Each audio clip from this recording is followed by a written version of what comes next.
sevgilim. Gülle bilsin solmasın diye üzerine titrediğimi, elle bilsin seni deli gibi sevdiğimi. Yıllardır bir umutla yol gözlediğimi, sen de bilemezsin seni nasıl özlediğimi.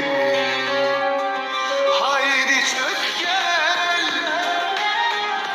Yaradan'ın aşkına,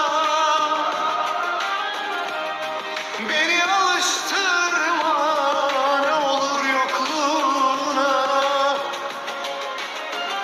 İnandırma beni unutulduğuma. Sana mutluluk meleğim dedim. Ben sadece seni sende de çok sevdim. Haydi çök gel Yaradan'ın aşkına, beni alıştırma ne olur yokluğuna.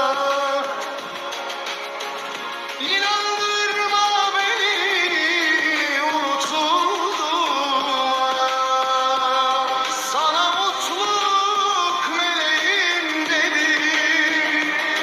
Ben sadece seni sende de çok sevdim. Haydi bekletme, ben bu candan vazgeçtim.